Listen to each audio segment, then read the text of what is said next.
The Seville Theatre, London, January 1967. Jimi Hendrix was performing with 8 Marshall stacks, more amplification than anyone had ever brought to that venue. Halfway through the set, 3 things happened simultaneously. The theater's electrical system started failing, the audience in the front rows began covering their ears in actual pain, and backstage, Jimmy Page watched with a mixture of admiration and competitive fury. That night, Jimmy proved that louder wasn't just better, it was transcendent. And Jimmy knew he had to respond. The amp war was officially on. London, early 1967. The British rock scene was in the middle of a revolution, and volume was its primary weapon. The Beatles had proven you could fill stadiums with amplified music. The Who had demonstrated that feedback and distortion could be instruments themselves. But nobody had yet figured out how loud was loud enough. That's where the Marshall stack came in. Jim Marshall, a drum shop owner from West London, had started building guitar amplifiers in 1962 because his guitarist customers complained that American Fender amps weren't loud enough for British venues. By 1967, Marshall had perfected a design, a 100-watt head sitting atop a 4x12 speaker cabinet, 4 12-inch speakers in a single enclosure. One stack was loud. 2 stacks were very loud. But in 1967, British guitarists started asking, what if we stacked them higher?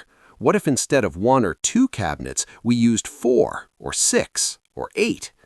This wasn't just about being heard in large venues. This was about power, about presence, about the physical sensation of sound hitting your body like a wave. Rock and roll had always been loud, but British bands were reimagining what loud could mean. Jimi Hendrix arrived in London in September 1966 and immediately understood the Marshall stack's potential. He'd played through various American amplifiers in the States, but Marshall stacks offered something different, a particular kind of distortion when pushed hard, a depth of bass response, and most importantly, sheer overwhelming volume. Within months of arriving in London, Jimmy was performing with 4 Marshall stacks. This was already excessive by most standards. 4 100-watt heads and 8 4x12 cabinets created a wall of sound that was as much felt as heard. Jimmy Page, watching Jimmy's rise with intense interest, took note. Jimmy was still with the Yardbirds in early 1967, and while the Yardbirds were known for experimental sounds and feedback, they hadn't yet embraced the Marshall stack philosophy to the degree Jimmy had. The Seville Theatre show changed that. The Seville was a prestigious venue in London's West End. Brian Epstein, the Beatles manager, had started booking rock concerts there. The theater had decent acoustics and a professional sound system. It wasn't designed for the kind of sonic assault Jimmy was about to deliver. Jimmy arrived at the theater early, ostensibly to watch the show, but really to study what Jimmy was doing. He found a spot backstage where he could see both the stage and the audience reaction. The load-in was impressive. Jimmy's crew brought in 8 Marshall stacks, 8 amplifier heads, 16 4x12 cabinets. They stacked them on both sides of the stage, creating 2 towers of amplification that dwarfed Jimmy's actual physical presence. Jim Marshall himself was at the venue that night. He'd heard Jimmy was using an unprecedented number of his amplifiers and wanted to see it firsthand. When he saw the setup, he approached Jimmy's sound engineer.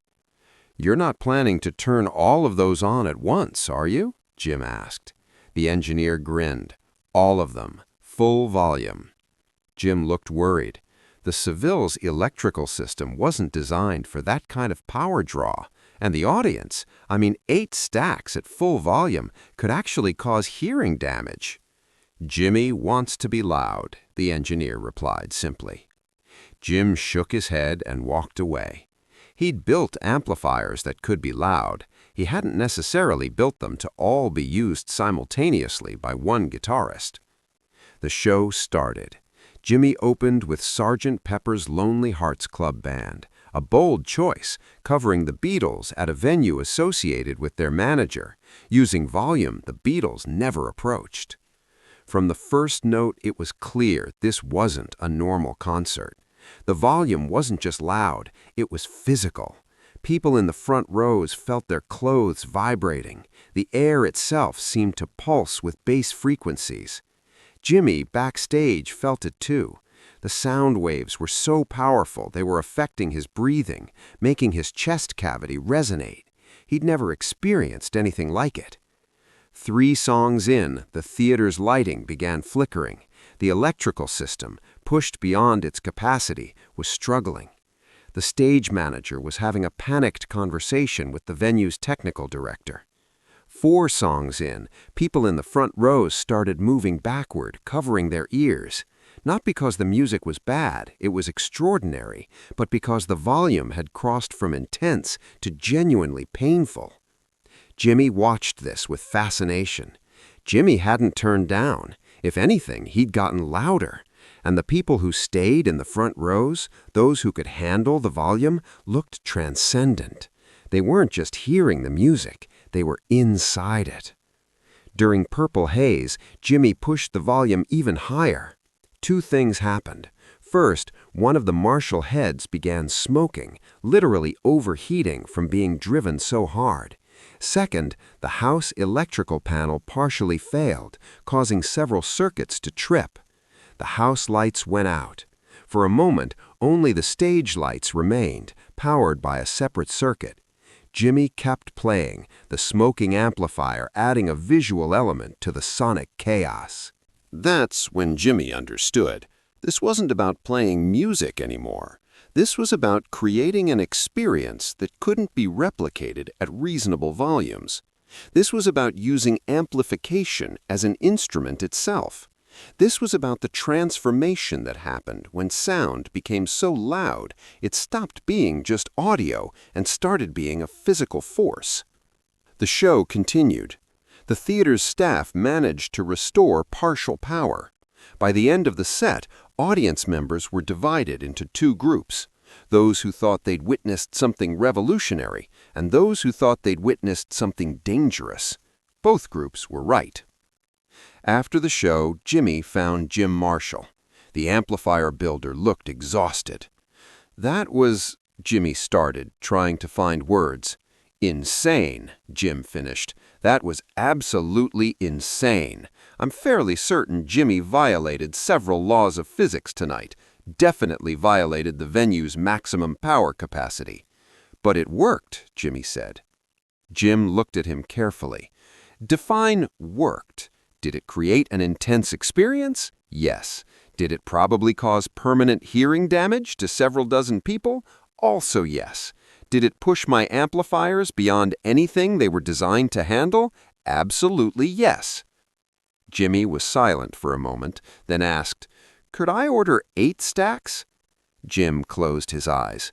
"You're joking." "I'm not joking."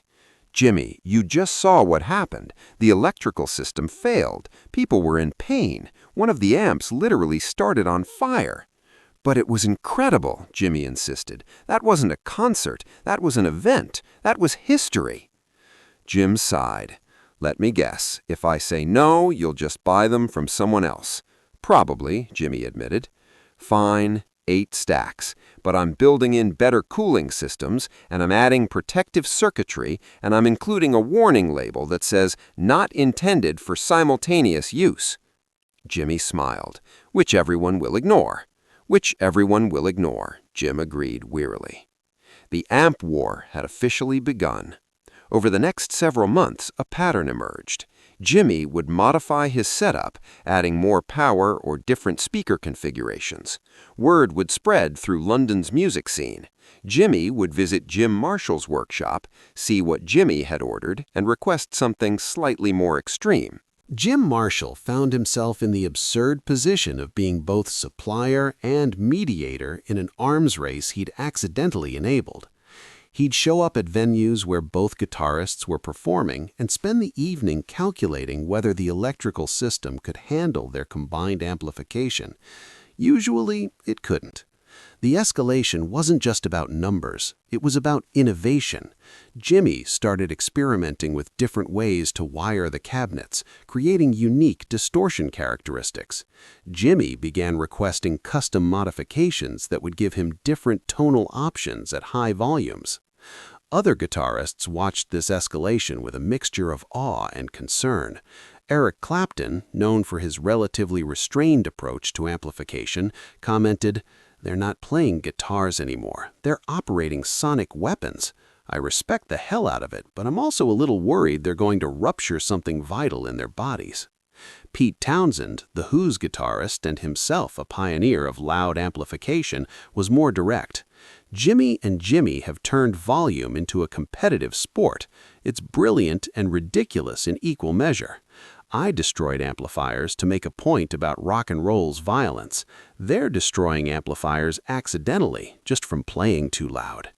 The venues suffered. The Marquee Club had to upgrade its electrical system after a joint appearance where both Jimi and Jimi performed. The Roundhouse banned performers from using more than 6 stacks after a show where the vibrations from the bass frequencies caused structural concerns. Jim Marshall's workshop became ground zero for this competition. His engineers would design modifications for one guitarist, knowing that within weeks they'd be building the same modification for the other. They started keeping notes on what each guitarist ordered, creating an informal registry of the amp war's progression. "It's like the space race," one of Jim's engineers observed, "except instead of reaching the moon, they're trying to reach permanent deafness." The technical challenges were real. Running 8 100-watt amplifiers simultaneously drew massive amounts of electrical current.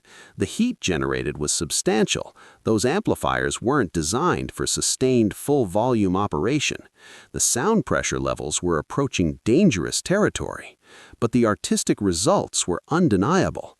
Both Jimi and Jimi were finding new sounds by pushing these amplifiers past their design limits. The way a Marshall stack distorted when absolutely maxed out was different from its sound at reasonable volumes. Speakers blown from excessive power created unpredictable, unrepeatable tones. Overheated transformers added harmonic complexity. This wasn't audiophile perfectionism, this was sonic exploration through brute force, and audiences loved it even as their ears rang for days afterward. The amp war reached its peak in mid-1967. Jimi performed a show with 10 Marshall stacks. The venue's insurance company found out and nearly canceled the event. The fire marshal attended to ensure safety regulations were being followed. Halfway through the show, a fuse box exploded backstage. Jimi heard about this show and immediately called Jim Marshall. "10 stacks?" Jimi said without preamble. "I heard," Jim replied. "Also heard they nearly burned down the venue and definitely violated several building codes. Can you build me 10 stacks?" Jim was quiet for a moment. Then, "Jimi, I like you. You're one of the best guitarists I know, but I'm going to be honest with you. This has gotten out of hand. At a certain point, adding more amplification doesn't make you louder in any meaningful way. The human ear can't perceive differences beyond a certain threshold. You're not making music better, you're making it dangerous." "But Jimi has 10 stacks," Jimi pointed out. "And Jimi's going to be deaf by age 30 if he keeps this up," said Jim bluntly. "So will you. So will anyone who stands near you while you're playing. Is that really worth winning a competition that nobody officially acknowledges exists?" This gave Jimi pause. He'd been so focused on the competitive aspect, on not being outdone, that he hadn't seriously considered the long-term consequences. "How loud is loud enough?" Jimi asked, more thoughtfully now. "That's the right question, and the answer isn't as loud as physically possible. The answer is loud enough to achieve your artistic goals. Do you really need 10 stacks to make the music you want to make, or are you just trying to have more than the other guy?"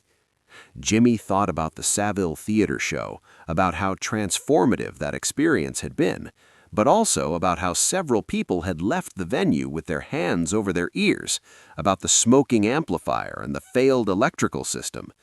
Maybe 8 stacks is enough, Jimmy conceded. Maybe 4 stacks is enough. Look, you and Jimmy are pushing rock music in new directions. That's great. But you're also pushing it toward permanent hearing loss and electrical fires. There's gotta be a middle ground. The amp war didn't end that day, but it began winding down.